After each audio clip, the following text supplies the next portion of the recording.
നേരക്കിരുന്നേ. അമ്മേ, ഇപ്പൊ ഞാൻ കഥ പറയട്ടാ. പറ. ആ കഥയെന്ന് പറയുമ്പം എന്റെ അവസാനം ഒരു ചോദ്യം ചോദിക്കാം, അതിന്റെ ആൻസർ അമ്മ പറയണം. കഥയിൽ എവിടെ നടി പൊട്ടി ചോദ്യം? കഥയല്ല, അത് എന്തായാലും ഞാൻ പറയാം, എന്റെ ആൻസർ അമ്മ പറഞ്ഞോണം. പറ. ഒരു വലിയ മരുഭൂമിയെ എന്നുവെച്ചാൽ ചുറ്റും മരുഭൂമിയാണ്. അവിടെ 2 ചേട്ടന്മാര് നടന്നു പോകണം. വലിയ മരുഭൂമി, അതിൽ 2 ചേട്ടന്മാര് നടന്നു പോകണം. ചുറ്റും മരുഭൂമിയാണ്, വേറൊന്നുമില്ല. ഈ 2 ചേട്ടന്മാര് മാത്രം ഒറ്റയ്ക്ക് ഇങ്ങനെ നടന്നു പോവേണേ. അപ്പോഴത്തേക്കും ഒരു ചേട്ടനാണെങ്കിൽ ഭയങ്കരമായിട്ട് ദാഹിച്ചു.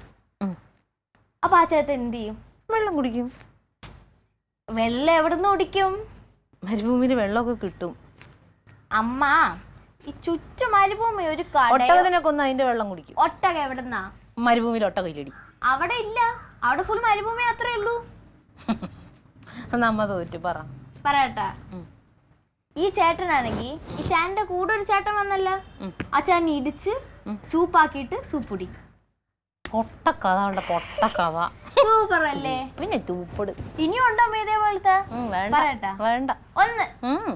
ആളുണ്ടോ ഇവിടെ?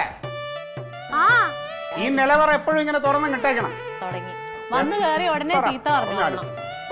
എന്തോ വന്ന് കേറി ഉടനെ അങ്ങ് ചീത്ത വിളിച്ചു തുടങ്ങിക്കോളണം. വരാതെ അറിയാൻ പറ്റൂടി ഇവിടെ എങ്ങനെ തുറന്നിട്ടേക്കണ കാര്യം?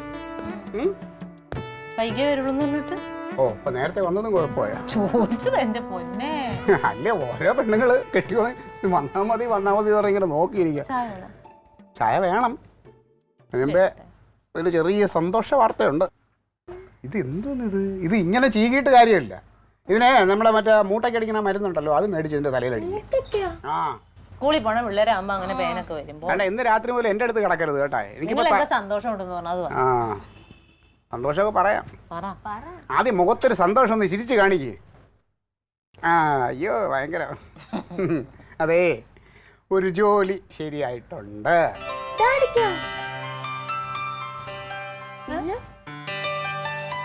എനിക്കോ? എന്നെ വിടുകയും ചെയ്യും. എന്തൊക്കോ എന്നെ വിടുവോ നിങ്ങൾ? എന്നാ പണിക്ക് പോട്ടെ എന്ന് പറഞ്ഞിട്ട് നിങ്ങൾ നമുക്ക് നമ്മുടെ വിലക്ക് നിലയ്ക്കുള്ള ഒരു ജോലിക്ക് പോണേന് എനിക്ക് ഒരു എതിർപ്പുമില്ല. നീ മറ്റേ സൂപ്പർ പണിക്ക് പോണെന്ന് പറഞ്ഞാൽ എൻ്റെ ഇതെന്ത് വില നിലയുള്ള ജോലിയാണ് കിട്ടിയത്? ഇത് നല്ല അന്തസ്സുള്ളൊരു ജോലിയാ. നമ്മുടെ അൻസാറില്ലയോ, അവൻ്റെ പിന്നെ ഒരു മാമാടെ ഒരു ബേക്കറി ഉണ്ട്. ആ ബേക്കറിയിൽ ബ്രെഡൊക്കെ ഉണ്ടാക്കണ യൂണിറ്റിൽ മേൽനോട്ടത്തിനും അത് ഇച്ചിരി കവറിലൊക്കെ ആക്കാനും എടുക്കാനും പറക്കാനൊക്കെ ആയിട്ട് ഒരാൾ വേണം. അപ്പം അങ്ങനെ എന്നോട് ചോദിച്ചു ആരെങ്കിലും ഉണ്ടോയെന്ന്. അപ്പം ഞാൻ പറഞ്ഞ ശമ്പളമൊക്കെ എങ്ങനെയെന്ന് ചോദിച്ചു വന്നപ്പോൾ ശമ്പളം കേട്ടപ്പം ഞാനും ഒന്ന് ഞെട്ടി. പിന്നെ എത്രയുണ്ട് പറ, എത്രയാണെന്ന് പറ. 5000. പറ. അതിലും കൂടുതലുണ്ടോ? 10000. അല്ല, 15000. പിന്നെ ഡോക്ടറല്ലേ നിന്റെ അമ്മ? 15000 20000 ഒക്കെ പറയാൻ ഒരു 12000 രൂപ കിട്ടും. എനിക്കോ? പിന്നെ എനിക്കാ? നീയല്ലേ ജോലിക്ക് പോണേ? സത്യം.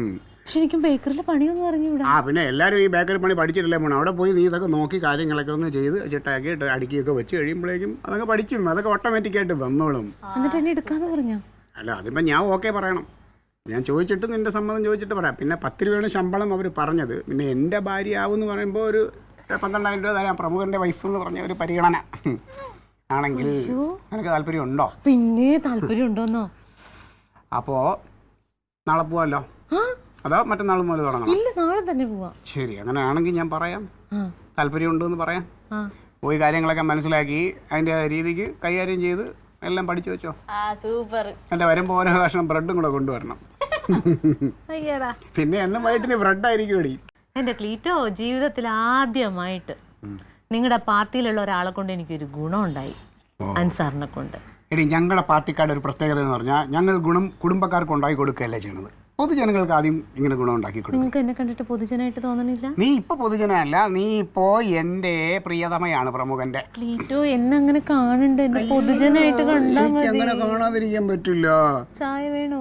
ചായ വേണം, കടുപ്പത്തിൽ സ്ട്രോങ് ചായ. പിന്നെ നിന്നെ ഇനിയിപ്പോ പൊതുജനായിട്ട് കാണണമെങ്കിൽ നിനക്ക് ജോലി മേടിക്കുന്നതിന് അതിന്റെ ഒരു ചെറിയ ഓഹരി ഈ പ്രമുഖന് തരേണ്ടി വരും. ചെലവൊക്കെ ചെയ്യും, പൈസ എന്റെ കയ്യിലിരിക്കും. വലിയ മുടി കിട്ടിയോ? ആ ആ ചീപ്പ് എടുത്ത് വെക്ക്. പൈസ വന്നപ്പോൾ ആളുകളുടെ മാറ്റം കണ്ടോ? ഈ പൈസ എൻ്റെ കയ്യിലായിരിക്കും. ഇനി എനിക്ക് കോള തന്നെ. എന്ത്? ഞാനും അമ്മയും കൂടെ കറങ്ങാൻ പോകും. അയ്യോ, നീ അമ്മയും കൂടെ കറങ്ങാൻ പോണ്. പിന്നെ ആ തല വൃത്തിയായിട്ട് പോയി ഒന്ന് കഴുകു. ആ ഷാമ്പൂ വെച്ച് കഴുകിയിട്ടൊക്കെ വന്ന് കിടക്കണം. സ്കൂളിലെ കുട്ടികളെയാണ് ഞാൻ ദിവസവും ചെയ്യും. കുട്ടിയാണ് എൻ്റെ തലയാണെങ്കിൽ ഇപ്പൊ പാർട്ടി ഓഫീസിൽ ഇരിക്കാൻ പറ്റുമോ? ചൊറിയാനും പറ്റുമോ? ആൾക്കാർ നാണക്കെടാ. ആരെയൊന്നും കയ്യിൽ കിട്ടിയിരിക്കും. ചീപ്പ്.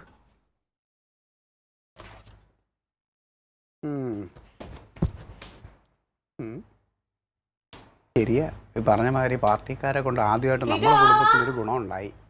ഓ വാ. ആ